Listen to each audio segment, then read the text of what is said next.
Kellie Maloney was the manager and promoter for the three-time world boxing heavyweight champion Lennox Lewis, formerly known as Frank. In 2014, she announced she would be known as Kellie, underwent a gender reassignment procedure. And I'm pleased to say that Kellie Maloney joins me in the studio now. Thank you so much for joining me. Thank you for having me. Yeah, wow. My goodness, you've had a very, very interesting career. I mean, it's been fascinating reading all about you. I'm reading your book.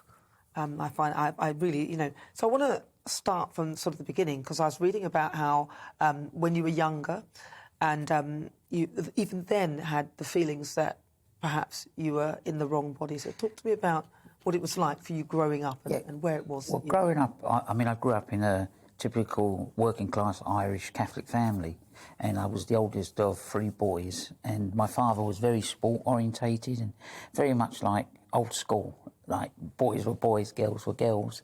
And from day one, we always played football. He had us like all playing in a football team, all went to boxing gyms. Took us to Millwall, unfortunately, and I still support them. And for your sins. Yes. But I just felt different, but I didn't know what it was because there was no one to speak to. I mean, we were altar boys at the local church as well, so that made it very hard because we were always taught in them days there was only black and white, there was no grey area. And and that's how I was brought up. So I was brought up in the environment, and I always say you're a product of your environment. And I was a product of the environment I was brought up in the streets of Peckham. And it wasn't until I read an article about April Ashley, and when I read this article, I realised, and I could relate to everything she was saying, and I just thought what she's gone through and how the British press have destroyed her and the British legal system at the time. There was no way I would ever admit to it, so I decided to fight it all my life. But it got to a stage where my mental pressure really closed in on me. I was destroying my family, I was destroying everything, I was destroying the business that I built up. And I attempted suicide, and eventually I just had to look in the mirror and face the truth and let Kellie, who was on this shoulder all my life, and Frank on this shoulder, win the battle and be true to myself. And of course, April Ashley was the first person in this country to have gender reassignment surgery. Yes, amazing woman. Yeah. She died in December, I think, December last year. But the way she was treated was unbelievable. And also another one who I followed was Caroline Crossley, the way she was treated by the national press in this country. She had to leave the country, and obviously she's now living in America. And sometimes we speak on Facebook, not often, but and I just think it's such a hard journey. It's such a intrusive journey, and especially if you're in the public eye.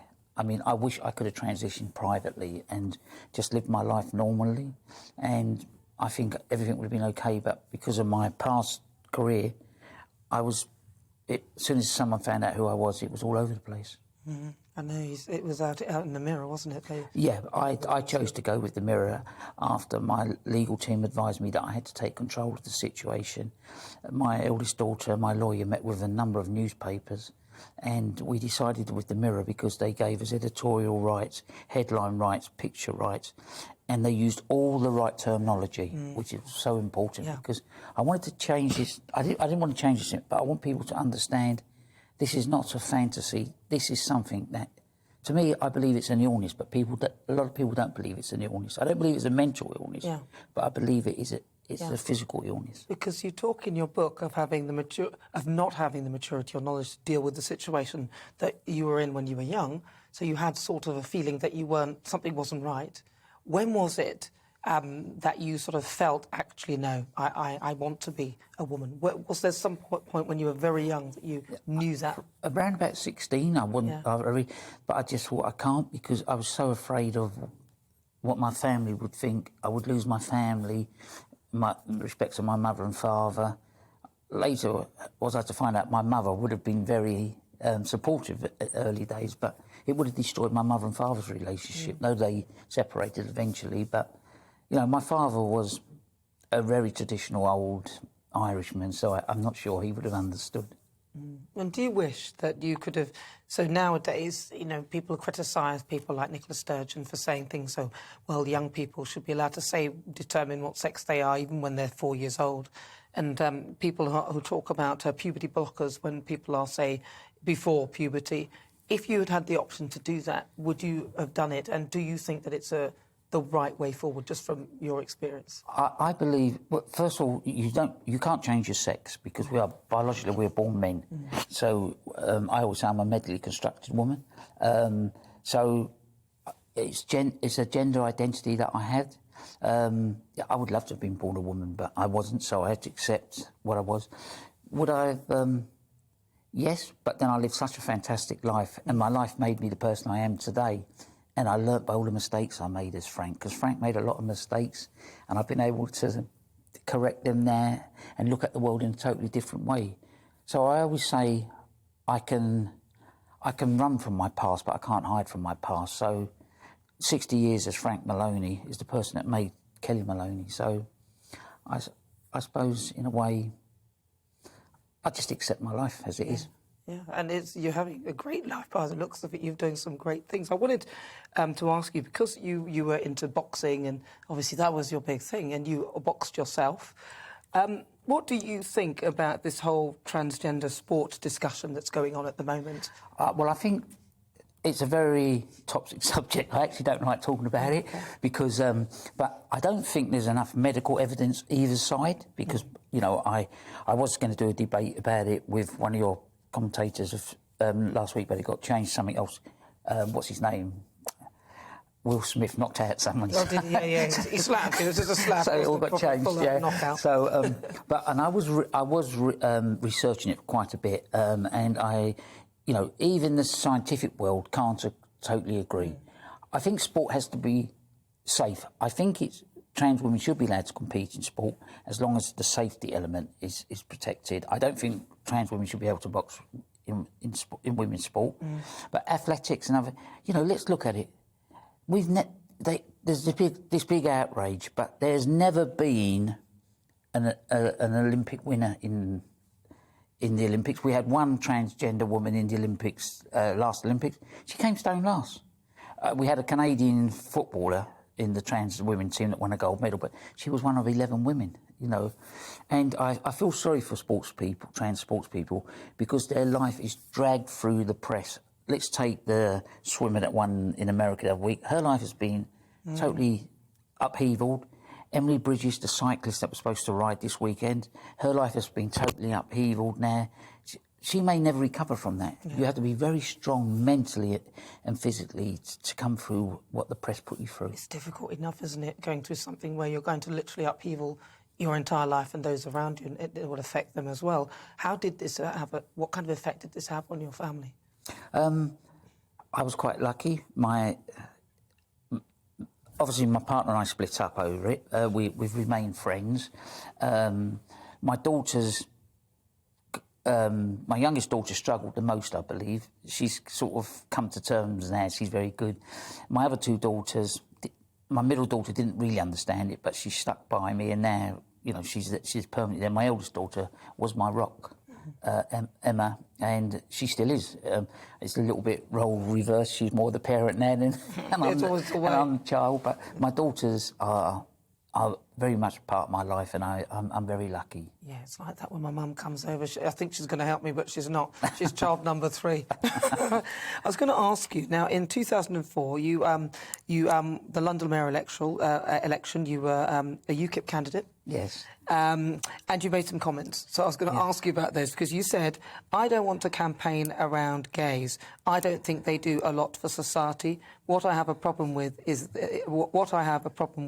them openly flaunting their sexuality. Yes, I did say that. And again, that was, as I said, that was the mistakes I learned. You know, as Frank Maloney, a boxing promoter, I would say anything.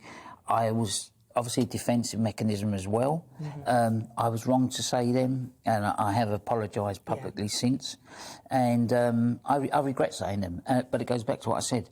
I can run from my past, but I can't hide from my past. Unfortunately, the internet has changed the world. Yes, hasn't it? And you do often find that sometimes when people are in denial, then they go the other way, and make comments. Yeah, I like tried that. to be really a macho little South Londoner, and you know, I wasn't a nice person. I admit to that. You know, the other day I was talking to someone who said, "Kelly, you're much nicer than Frank was," and I went, "But I'm the same." And they were, "No, you don't realise. We were terrified of you, Frank. You know, like he was always angry."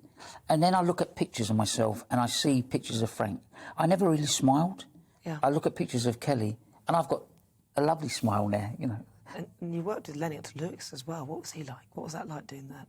That was very. I mean, if I'm honest, that my boxing career kept me going, you know, and it kept me on that. But people saw the person that was always out there making these comments, that was always up front wearing that Union Jack suit.